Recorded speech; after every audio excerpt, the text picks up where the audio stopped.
अस्सलाम वालेकुम dear students. ये जो कल हमने एफएससी पार्ट 1 की मैथमेटिक्स है उसका चैप्टर नंबर हमने 9 स्टार्ट किया। उसकी एक्सरसाइज 9.2 के हमने पहले जो 4 क्वेश्चंस हैं वो हमने कर लिए हैं। आज हमने 5वां क्वेश्चन करना है। ठीक है, आई होप के सबको अच्छे से आगे होंगे। एक्सरसाइज है हमारे पास 9.1 और लेक्चर है हमारे पास आज लेक्चर नंबर 8। ठीक है, इसमें आप क्या करेंगे भाई, क्वेश्चन नंबर एफएससी पार्ट 1 है मैथमेटिक्स। क्वेश्चन नंबर 5 हमारे पास ये कह रहा है, ये भी लॉन्ग आ सकता है पेपर में। कह रहा है कॉट थीटा जो है अगर वो इक्वल हो 15/8 के और जो आपकी टर्मिनल आर्म है वो फर्स्ट क्वाड्रेंट में नहीं है, इस तरह से है। कह रहा है कि टर्मिनल आर्म फर्स्ट क्वाड्रेंट में नहीं है। तो अब आप रिमेनिंग जो ट्रिग्नोमेट्रिक फंक्शंस हैं उनकी वैल्यू आप फाइंड करें। सबसे पहले तो देखते हैं ये है कॉट, और कॉट आ रहा है पॉजिटिव आ जाए, और कॉट हमारे पास किस तरह से आ रहा है, पॉजिटिव आ रहा है।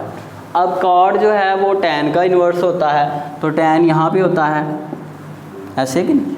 अब tan यहाँ पे पॉजिटिव है थर्ड क्वाड्रेंट में, तो कॉट भी यहाँ पे पॉजिटिव होता है, यानी कि ये थर्ड क्वाड्रेंट है आपके पास। तो उसके बाद उसने कुछ और कहा था कि कौन सा क्वाड्रेंट नहीं है आपके पास, जो टर्मिनल आर्म है वो फर्स्ट क्वाड्रेंट में नहीं है, क्योंकि कॉर्ड यहाँ पे भी पॉजिटिव होता है। ठीक है, तो फर्स्ट तो हमारे पास थी ही नहीं, अब यानी कि थर्ड है हमारे पास, थर्ड क्वाड्रेंट है। अब जरा हम आगे चलते हैं। कॉर्ड से हम चलते हैं। अभी आपने ट्रिग्नोमेट्री की एक आइडेंटिटी पढ़ी थी कि 1 + cot square theta is equal to होता है कोसिकेंट स्केयर थीटा के, यही है ना। अगर हम क्या करें, कोसिकेंट स्केयर थीटा की वैल्यू फाइंड करें तो ये बन जाएगा cosecant theta is equal to 1 + cot square theta और उसका ऊपर अंडर रूट, इस तरह से। ठीक है, जिस तरह हमने वो साइन कॉस वाले में करते हैं। अब तो 1 + कॉट हमारे पास कितना है 15/8 और उसका क्या आ रहा है स्केयर और ऊपर इसका स्केयर रूट। ठीक हो गया। अब उसके बाद ज़रा हम आगे चलते हैं। तो 1 + 15 का कितना होता है, ज़रा कैलकुलेटर निकालें ज़रा। 15 का स्केयर कितना होता है, नीचे आ जाएगा 64, मेरा ख्याल है 225 कुछ इस तरह से होता है, 225। अब ये हो गया अभी 64, तो एलसीएम लेंगे 64 + 250 और 25 क्या बन जाएगा 289/64। तो ये 289 किसका होता है भाई जज़र, ये 17 का होता है। तो ये आ गया है cosecant theta is equal to ± 17/8।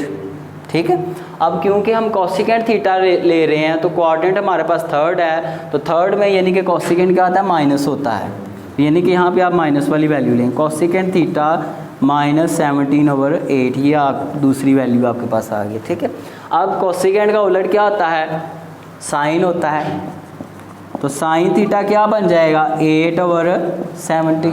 ठीक है, अब ये भी हमारे पास आ गया। अब हम चलते हैं उसके बाद हमारे पास कॉज रह गया है और हमारे पास कुछ और जो रह गया, टैन भी, टैन हो गया हमारे पास, टैन हो गया भाई, टैन अभी हमने फाइंड करना है। तो कोसिकेंट से हमने निकाल लिया भाई, आपके क्या कहते हैं साइन निकाल लिया हमने। उसके बाद आगे चलते हैं भाई, साइन आ गया हमारे पास। अब कॉज अगर हम फाइंड करें तो कॉज हमारे पास क्या होगा, इसी से आ जाएगा। वैसे एक और हमारे पास के चलें भी निकालते हैं यहीं से। हम जानते हैं भाई कॉस थीटा इक्वल होता है 1 - साइन स्केयर थीटा के स्केयर रूट के, इस तरह से। ठीक है, तो वैल्यूज पुट कर लें। Cos theta is equal to 1 - sine कितना है अभी 8/17 और उसका स्केयर, तो क्या आ रहा है 1 - 64 ओवर ये 17 का कितना होता है 289। तो ये बन गया भाई नीचे एलसीएम 289, ये 289 और -64 क्या आ रहा है ऊपर 225। तो ये आ गया है cos theta is equal to 225/289। तो ये आएगा प्लस माइनस, ऊपर आ जाएगा 15 और नीचे आ जाएगा 17। तो थर्ड क्वाड्रेंट है, थर्ड में कॉस क्या होता है नेगेटिव होता है। So cos theta is equal to -15/17, ये कॉस भी आ गया है। ठीक है, अब हम बात करते हैं ज़रा भाई हमारे पास और हमारे पास रह गया कॉट से हमने tan निकाल लिया था, कॉट से tan तो हमने निकाल लिया था क्योंकि कॉट का उलट होता है tan theta is equal to 15/8। ये 15/8 था तो ये क्या बन जाएगा 8/15, ठीक है। और उसके बाद आगे चलेंगे, एक और काम भी वैसे आप इजी कर सकते हैं, वो आपको बता दूं कि उसके लिए आपको ये सारा लंबा काम नहीं करना पड़ेगा। अगर आपके पास ये हो tan थीटा इक्वल था sin theta over cos theta के, ठीक है। जैसे ही आपने यहाँ पे sin थीटा फाइंड कर लिया था तो इससे आप डायरेक्ट भी cos फाइंड कर सकते हैं। कैसे देखें, cos इधर आ जाएगा और ये बन जाएगा sin theta over tan theta. तो इधर डायरेक्ट वैल्यूज पुट कर लें। sin थीटा भी कितना आया था -8 और नीचे tan आपने क्योंकि पहले दिया उसी को आप डायरेक्ट 8/15, 8 से कैंसिल तो ये क्या बच गया है -17, ये -15, ये ऊपर चला जाएगा ना, तो -15/17 ये बच जाएगा cos थीटा, यही नहीं था आया, ठीक है। तो इस तरह आप डायरेक्ट भी फाइंड कर सकते हैं।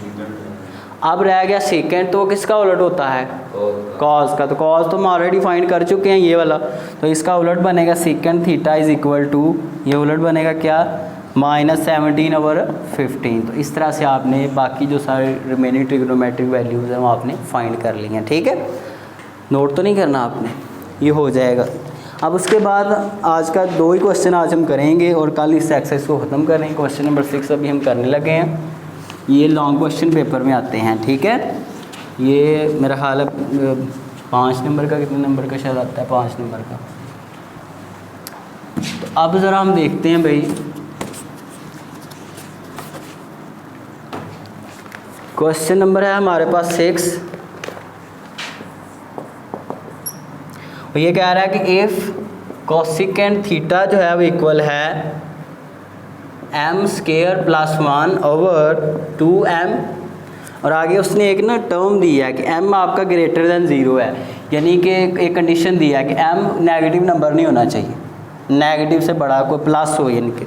और उसने बताया कि ये एक और उसने कि थीटा जो है वो है भाई ग्रेटर दैन π/2 और सॉरी ग्रेटर दैन 0 और लेस दैन π/2। इसको ऐसे लिखेंगे, ये जो आपके पास थीटा है वो 0 से बड़ा है, यानी कि 0 से बड़ा इधर बनेगा, और π/2 से छोटा है, यानी कि इस क्वाड्रेंट में आ रहा है, फर्स्ट क्वाड्रेंट में। तो फर्स्ट में ऑल पॉजिटिव होते हैं, तो ये हमने एक बात यहाँ पे देख लिया। अब कह रहा है find the value of remaining trigonometric, आपके जो रेशियोज बच रही हैं या फंक्शंस बच रहे हैं उनके आप वैल्यू फाइंड करें। तो कोसिकेंट है, तो कोसिकेंट का उलट क्या होता है साइन, साइन की तो वैल्यू आ गई यहीं पे easily. So solution sine theta is equal to क्या बन जाएगा भाई 2m/m² + 1, ठीक है।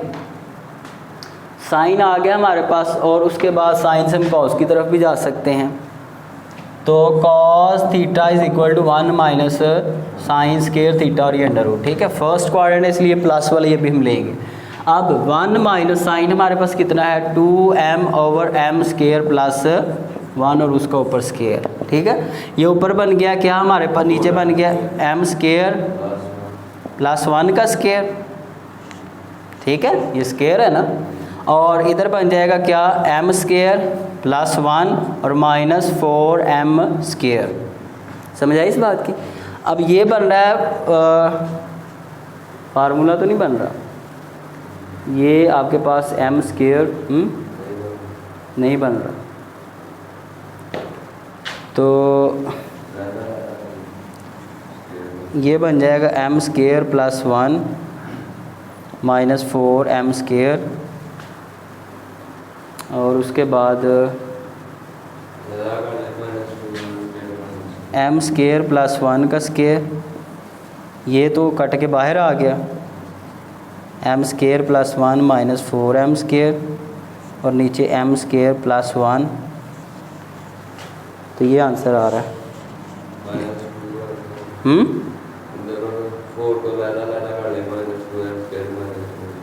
माइनस का 2m² और प्लस का m², ये वाला माइनस का 2m² माइनस का 2m² एक फार्मूला बन जाएगा वो, लेकिन इसमें फिर m की 4 होना चाहिए ना। ठीक, तो देखें आप आंसर यही है इसका। 1 मिनट आंसर देखते हैं इसका।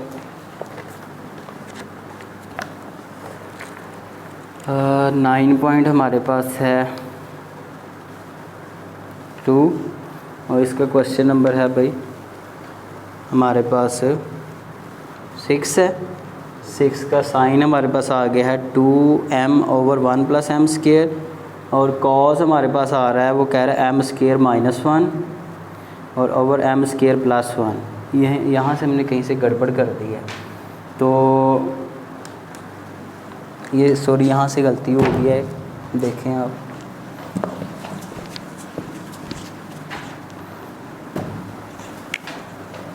ये क्या बनेगा भाई हमारे पास, ऊपर बनेगा 1 - 4m² और नीचे बनेगा क्या, m⁴ + 1 + 2m²। समझ आइए, ये स्केयर ओपन होगा ना, ये इस तरह से m² + 1 का स्केयर है, तो स्केयर बन के ये बनेगा। तो हमने ये टर्म गलत कर दी थी यहाँ से, तो ये बन जाएगा। एलसीएम लेंगे अब, तो नीचे फार्मूला बन रहा है m² + 1 का स्केयर और इधर ये टर्म आएगी, यही ऊपर पूरी आ जाएगी m⁴ + 1 + 2m² और -4m²। ठीक है, समझ आई इस बात की। अब ऊपर क्या बन रहा है, m⁴ + 1 - 2m²। ये तो बन गया फार्मूला एक, ऊपर भी फार्मूला बन गया, नीचे भी m² - 1 का स्केयर और m² + 1 का स्केयर, यही है ना। अब तो ये कट गए तो बाहर आ गए भाई m² - 1 और m² + 1। तो ये किसकी वैल्यू हम ले आए हैं, cos थीटा की। क्लियर है जी। तो हमारे पास cos भी आ गया, साइन भी आ गया, अब इससे tan निकल सकता है आपका। tan theta = sin theta over cos theta. अब साइन हमारे पास कितना है, ये है भाई 2m/m² + 1 और नीचे क्या आ रहा है, cos की वैल्यू क्या आई है, m² - 1 और m² + 1। तो ये कैंसिल, ये बच गया 2m/m² - 1। तो ये वैल्यू आ गया किसकी, tan थीटा की। ठीक है, अब इसी का रेसिप्रोकल होगा cot, तो cot थीटा क्या बन जाएगा, m² - 1 ओवर 2m। तो ये हमारे पास आंसर आ गया। ठीक है, और कुछ रह तो नहीं गया, सीकेंड रह गया है। तो सीकेंड cos हमारे पास आ गया है, तो cos का उलट होगा, ये आया cos, तो secant theta = m² + 1 over m² - 1। ठीक है, बाज़ औक़ात बेटा जल्दी जल्दी में कुछ गलती हो जाती है, तो आपने ध्यान से करना है कि कोई स्टेप आगे पीछे ना हो जाए। ठीक है, अपना ख्याल रखें, खुश रहें जी, अल्लाह हाफ़िज़। इसको बंद कर दें।